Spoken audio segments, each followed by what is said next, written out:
Bonjour, bienvenue sur le plateau de Power, c'est sur Net TV. Vous voulez savoir si vous pouvez faire voler un drone n'importe où, quels sont les modèles intéressants ou pas intéressants, et peut-être une petite surprise cognitive à la fin. Voici Power spécial drone, avec un invité formidable, c'est le number one en France des drones, Laurent, bonjour. Bonjour Pépé. Comment ça va Laurent? Ça va très bien. Alors Laurent, tu expliques un peu qui tu es pour les gens qui te découvrent. Alors moi je suis Laurent Conque, je suis le cofondateur avec Frédéric Botton du site helicomicro.com que vous pouvez retrouver sur internet évidemment, et on traite de l'actualité des drones, des tests de matériel, et ce de manière indépendante depuis maintenant plus de 7 ans. Et toi tu testes tous les drones qui sortent entre guillemets? Globalement, la plupart on des drones. teste, alors c'est surtout Frédéric, mais je l'aide dans cette tâche de temps en temps. Salut Fred, pour effectivement tester tous les produits du marché. D'accord, donc on ne pouvait pas trouver mieux dans Power. Maintenant, on va attaquer directement les choses, on va tous écouter ce que tu vas dire, on va boire tes paroles. Quelles sont les lois en France concernant le vol de drones? Où puis-je le faire voler ou pas voler? À quel moment je vais me retrouver au poste? C'est très important que je sache. Alors il faut commencer par regarder sur le site de la DGAC, donc dgac.fr, vous trouverez ça sur les sites gouvernementaux habituels. Il y a déjà des premières règles, une petite fiche qui est en français et en anglais, au cas où, qui va vous donner 10 règles de base, de bon sens, pour savoir ce que vous pouvez faire, ce que vous ne pouvez pas faire. On va les reprendre très rapidement, et pas toutes parce qu'elles sont plus ou moins intéressantes, mais voilà. On ne vole pas en ville. On ne vole pas. Alors dans Paris, c'est complètement interdit, donc vous oubliez. Paris, la ville, enfin quelle que soit la ville d'ailleurs, hein, vous l'oubliez, mais c'est complètement interdit. Les lieux publics, quels qu'ils soient. Même vide. Même vide. Alors, il y a des amendements, c'est beaucoup plus compliqué. On ne peut pas répondre aussi simplement en fait. C'est un lieu public. Si vous n'avez pas l'autorisation du propriétaire du lieu, quoi qu'il arrive, vous n'avez pas le droit de voler en théorie. Maintenant, il faut faire preuve, encore une fois, de bon sens. Et par exemple, un champ vide, même si vous ne connaissez pas le paysan, tant que vous n'abîmez pas les cultures, généralement, ça ne posera pas de problème. Néanmoins, le mieux est quand même de demander l'autorisation au propriétaire du terrain. Voilà. C'est une petite digression. Donc, on ne survole pas les gens, ni les animaux. Pas de foule, pas de... Rien. Rien de ce qui est vivant. Un concert, le pique-nique, tout ça, rien. Vous n'avez pas le droit. Pourquoi? Alors ça peut paraître un peu ridicule. Il y a plein de gens qui se disent un drone c'est pas lourd, ça peut pas bien faire de mal, etc. Alors c'est à la fois vrai et à la fois complètement faux. Un petit drone, aussi léger soit-il, moins de 500 grammes, on en a tous les drones qui sont sur le plateau là aujourd'hui font moins de 500 grammes.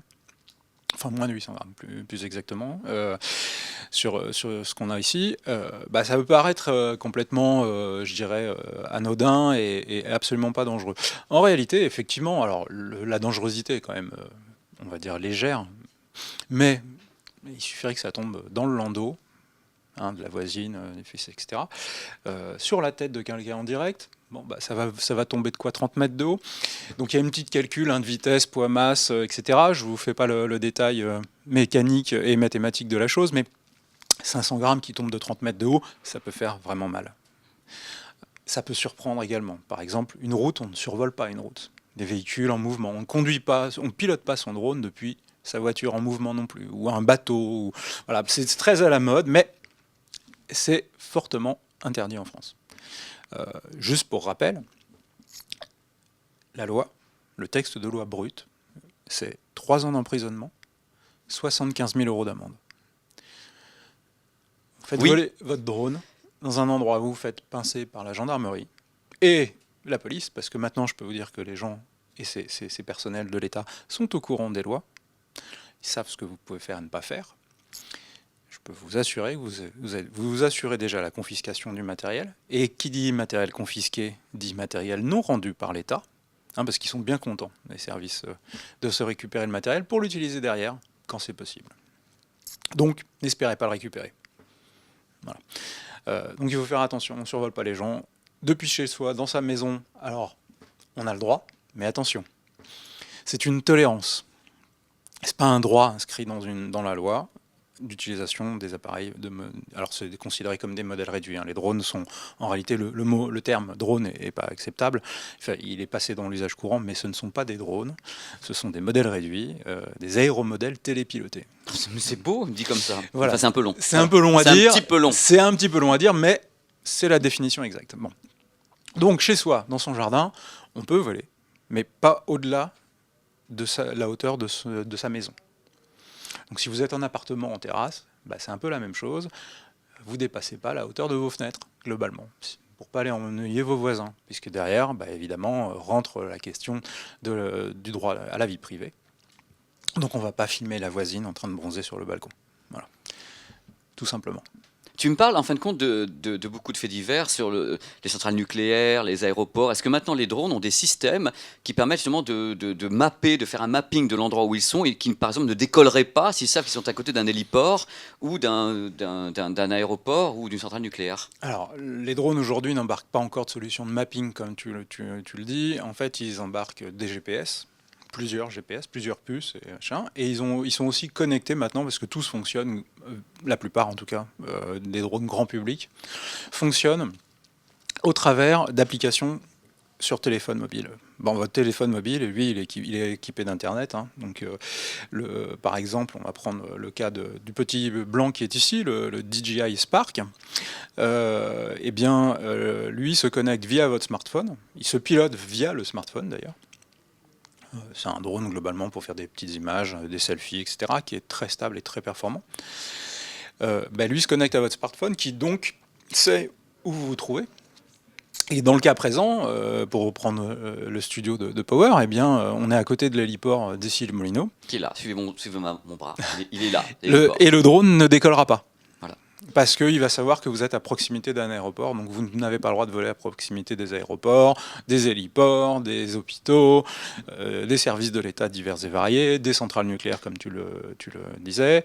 Voilà. Donc en théorie, si la zone est répertoriée en tant que telle, dans les mappings intégrés sur Internet au logiciel du constructeur, le drone ne décollera pas. Du tout, il n'y aura rien. Il va rester au sol. Il y a différentes variantes. Soit il pourra décoller jusqu'à quelques mètres de haut et à une certaine distance de vous, etc. Ça dépend vraiment des constructeurs pour le moment. Voilà. C'est pas encore complètement verrouillé, mais plus les gens décolleront de n'importe où, et plus ça le sera. Là, tu m'amènes sur quelque chose où justement je voulais pile poil t'amener. Quand on t'écoute, on t'entend parler de toutes les lois, on a l'impression quand même que ça devient très lourd. Et donc les gens qui nous regardent sont peut-être en train de se dire, bon, moi j'ai envie d'acheter un drone, mais avec ce que me dit Laurent dans ce numéro de Power, plus ça va, plus ça serait. On ne peut pas le faire voler partout. Est-ce que ça va encore se durcir, toutes ces lois? Je parle de la France, je ne parle pas vraiment des États-Unis ou autres. Est-ce que tu penses qu'à l'avenir, ça va être encore, entre guillemets, de pire en pire dans les restrictions étatiques? Alors, techniquement parlant, il y a de fortes chances. Mais il y a une explication à cela. Il faut dire que beaucoup de gens, jusqu'à il y a quelques années, ont fait voler des drones un peu n'importe où, n'importe comment. Comme tu le sais, on est dans une situation géopolitique qui est compliquée. Le drone fait peur parce qu'il permet en toute sécurité et en toute facilité d'aller filmer, voire plus. Malheureusement. D'aller espionner, on donne le mot, ça peut pas passer pour de l'espionnage. Non, mais l'espionnage, alors, l'espionnage c'est un grand mot, mais aller faire ce que les gens, les services spécialisés appellent du renseignement. Excuse-moi, oui, d'accord. Allez. Non, mais Intelligence en anglais. Tu vois. Voilà, c'est important. Non, mais c'est une notion importante. Mais ils peuvent aussi aujourd'hui, on le sait en Syrie, des drones de loisirs sont malheureusement utilisés à des fins militaires et pas que pour du renseignement. D'accord. Voilà, donc il faut faire attention, ça fait très peur aux services de l'État. Et forcément, quand on est en France et on a été frappé, comme tu le sais, par plusieurs attentats malheureusement, il faut être prudent avec ça. Et donc plus ça va aller et plus les gens vont continuer à faire n'importe quoi et plus les lois vont se durcir et moins on aura le droit de faire quoi que ce soit. Donc il faut faire preuve encore une fois de bon sens. Mais c'est du bon sens à un moment donné. Ah, c'est ça le truc. C'est pas uniquement les lois, c'est le bon sens. Je fais pas le voler au-dessus des gens, je fais pas ci, je fais pas ça. Voilà. C'est du bon sens. Mais le bon sens, ça fait qu'il y a des gens qui achètent des produits qui coûtent quand même cher maintenant. Tu as des produits qui sont chers pour entre guillemets ce que tu appelles pas un drone mais autre chose, mais ça coûte 1000, 1200 euros. Et les gens se disent bon j'achète ça, je vais presque pas pouvoir le faire voler en quelque sorte, uniquement chez soi, pas les passer ci, pas aller là. C'est quand même super restrictif, mais on le savait à l'avance nous que ça allait commencer à serrer. Donc c'est une évidence. C'est normal. On est, pour comparer l'usage des drones et l'apparition des drones dans le paysage, moi j'aime souvent à dire qu'on se retrouve comme avec l'aviation ce qui se passait dans l'aviation au début du 19e. Début du 20e, pardon, j'ai une bêtise. Au début du 20e siècle, où on voyait des gens se jeter du premier étage de la Tour Eiffel avec des bouts de drap accrochés pour voler, des parachutes, voilà. Ou en 1901, par exemple, lors de le premier salon, parce que c'était déjà le premier salon au Grand Palais aéronautique. Alors, il s'appelait pas exactement comme ça, mais c'était vraiment le premier show mondial où il y avait tous les constructeurs d'avions. On faisait décoller des avions depuis le pont et la rue devant le Grand Palais. Donc c'est quelque chose. Voilà, on est encore à ce niveau-là avec les drones aujourd'hui. Sauf que la technologie étant beaucoup, ça s'est développé extrêmement rapidement, beaucoup plus vite que l'aviation classique. Et puis il y a une notion importante, c'est que comme il n'y a personne à bord, il y a moins de danger. Donc les gens sont plus enclins à prendre des risques avec quelque chose où au final, certes ils vont perdre de l'argent, du matériel, mais ils n'engageront pas leur propre vie. Donc les gens, on a vite tendance à se laisser aller et à prendre des risques. On envoie un robot, c'est pas toi. Voilà, c'est ça, c'est exactement ça. Donc moi, j'en appelle aux gens à leur bon sens, soyez prudents, faites-vous plaisir. Moi, puisqu'il va falloir avancer un petit peu dans le débat, Laurent, le bon sens, on va parler très rapidement du fait que, par exemple, si j'ai cette chose-là dans mon sac à dos, dans sa boîte, et que je pars dans un pays étranger, bien sûr, toi, tu conseilleras, quand tu vas dans ce pays, de consulter à chaque fois les lois sur place. Tout à fait. Et peut-être même qu'à l'entrée du territoire, par exemple, américain, si vous avez ça au X-Ray, il n'est pas sûr qu'il rentre sur le territoire américain ou il rentrera sur le territoire américain. Non. Alors, les États-Unis, c'est un pays très progressiste en cette matière. Donc, non, vous rentrerez sans aucun problème. Vous pouvez aller aux États-Unis sans aucun souci. Il y a des pays, par contre, où c'est complètement interdit. Voilà. Alors, je ne les connais pas tous. J'ai pas toute la liste. Mais globalement, par exemple, aller au Maroc, c'est compliqué. Les drones sont complètement interdits. Alors j'ai pas expérimenté moi-même pour le coup, donc je pourrais pas en parler avec certitude, mais a priori c'est compliqué.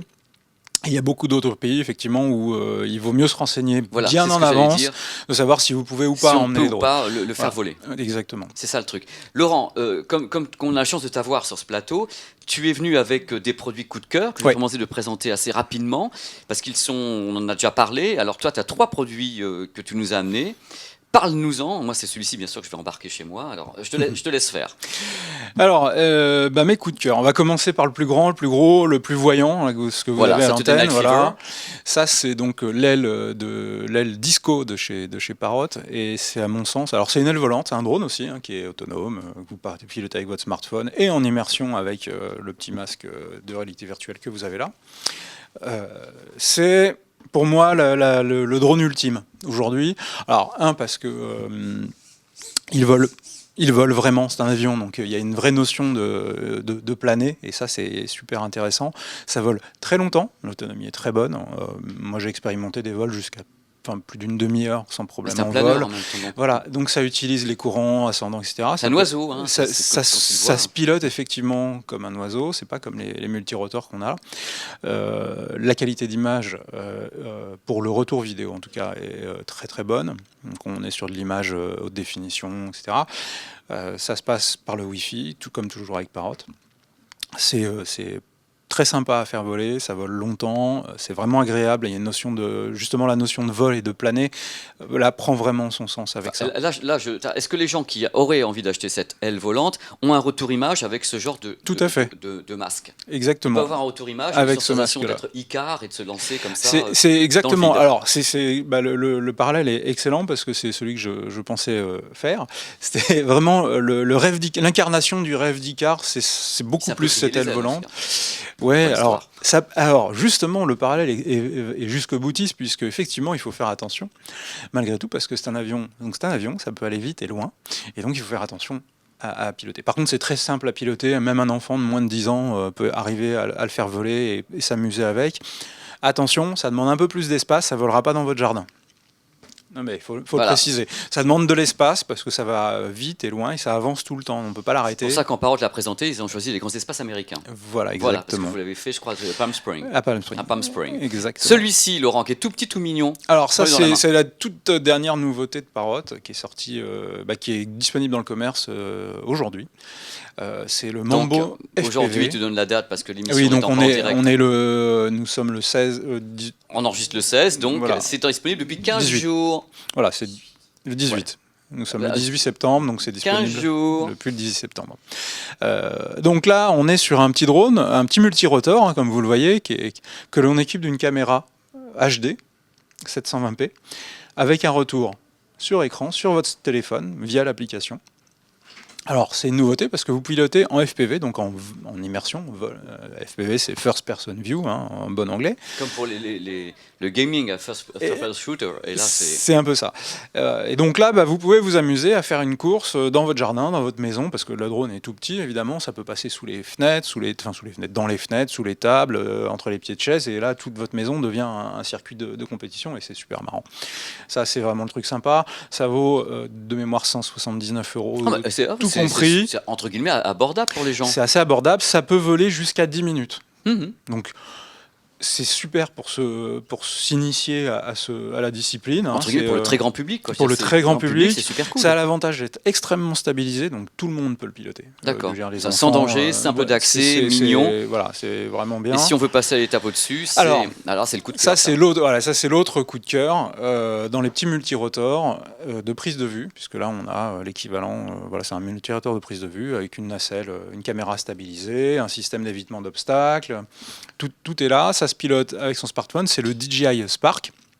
D'ailleurs, je tiens, si je peux me permettre, remercier la boutique studiosport.fr qui me l'a prêté. Tu l'as fait. Aujourd'hui. Tu l'as fait. Parce que je n'en avais pas. Ça tu vaut l'as fait. tout équipé avec une télécommande que je n'ai pas là, mais avec une télécommande et des batteries, 799 Donc, €. qu'on soit clair, parce qu'on va terminer avec ces produits, DJI est numéro 1 monde sur les drones, ce type de drone. Aujourd'hui, oui. Et même dans le professionnel, ils sont numéro 1 monde parce qu'ils ont des octos, ils ont des quadricoptères, ils ont des trucs qui sont utilisés à Hollywood pour le cinéma et autres, mais ils sont numéro 1 monde, DJI. Alors, c'est le numéro 1 en termes de nombre de produits vendus, effectivement, ouais. D'accord. Dans tous les cas, Laurent, moi je te remercie parce que on a pu faire entre guillemets le tri entre tout ce qui a pu être dit sur les lois, ce qu'on peut faire, ce qu'on peut pas faire. Tu as une sélection de produits. Un petit truc à rajouter. Redonne-nous le nom du site sur lequel vous vous exercez. Fred et toi être les meilleurs du monde. Nous exerçons donc sur helicomicro.com. N'hésitez pas à aller voir, à faire un petit coucou. Et Fred fait des tests toutes les semaines.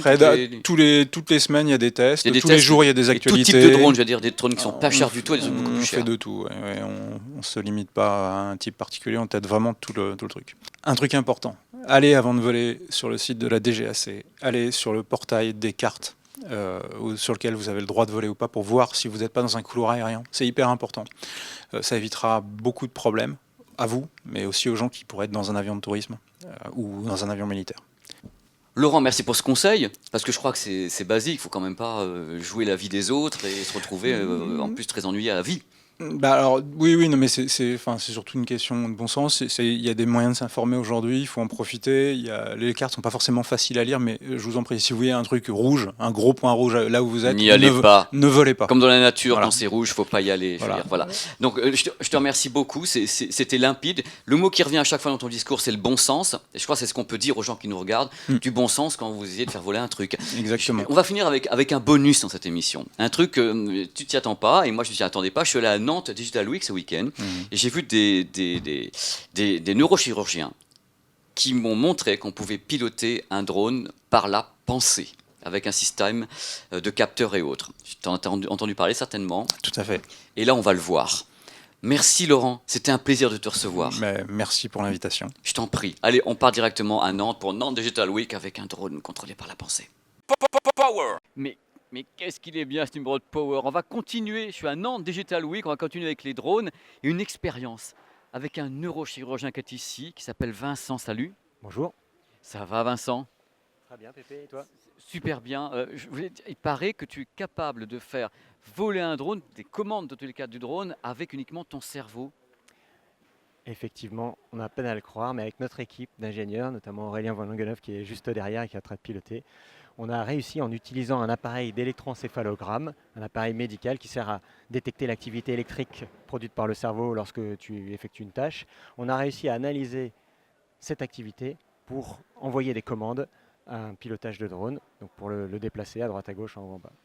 Donc ton cerveau devient un donneur d'ordre réel et tu analyses en fin de compte l'activité cérébrale avec des patterns, avec des mires qui passent derrière, c'est ça? Exactement, donc vous voyez sur l'écran derrière, on a un joystick virtuel avec différents types de commandes, monter, descendre, aller à droite, à gauche, et l'écran clignote. Et lorsqu'on a choisi une commande, l'algorithme va détecter dans ton activité cérébrale un changement d'état, et c'est ce changement d'état qui valide la commande. C'est aussi simple que ça. D'accord, merci beaucoup Vincent, c'est merveilleux. Alors, tu rappelles un peu, toi tu travailles au CHU de Nantes. Voilà, donc on travaille avec l'équipe du CHU de Nantes à montrer les possibilités techniques de ces dispositifs qui sont maintenant bien connus du public. Et là, on a utilisé des briques technologiques très simples, un ordinateur standard du commerce, un drone du commerce. Et tous les logiciels qu'on a utilisés sont disponibles sur Internet en open source et ont été développés par des équipes françaises. Notre objectif, c'est de sortir des laboratoires ces technologies et de montrer un petit peu tout ce qu'on pourrait faire pour aider les gens, notamment des patients qui sont en situation de handicap et qui pourraient, grâce à ces technologies, piloter un fauteuil roulant, un bras robotique ou d'autres appareils qui pourraient leur permettre de récupérer une certaine autonomie. C'est passionnant Vincent et je te remercie. Merci Aurélien également qui est derrière, qui est notre cobaye de la journée. Merci Vincent. Bonne journée. Merci. Merci. Paris, Nantes, Paris, Laurent Congle, les drones, on a survolé et pas que la situation grâce à Laurent justement. C'est la fin de ce numéro de Power, j'espère que vous avez appris des trucs. Mettez le bon sens en action quand vous commencez à faire voler vos petits bousins. La semaine prochaine, on se retrouvera dans un autre numéro de Power, je pense, si tout va bien, à Los Angeles, carrément, pour un numéro consacré à l'audio, l'Audiolab, selon Samsung, Harman, JBL, tout ça, vous verrez, c'est absolument extraordinaire. D'ici là, les réseaux sociaux s'affichent par là. Ma chaîne YouTube, on s'amuse, ça s'affiche par là. Et portez-vous bien et rendez-vous la semaine prochaine sur 01net TV, nulle part ailleurs. Vous avez la mise en ligne à 19h sur 01net et à 20h sur YouTube. N'hésitez pas à parler de cette émission autour de vous parce qu'elle est merveilleuse. Allez, à très vite. Au revoir.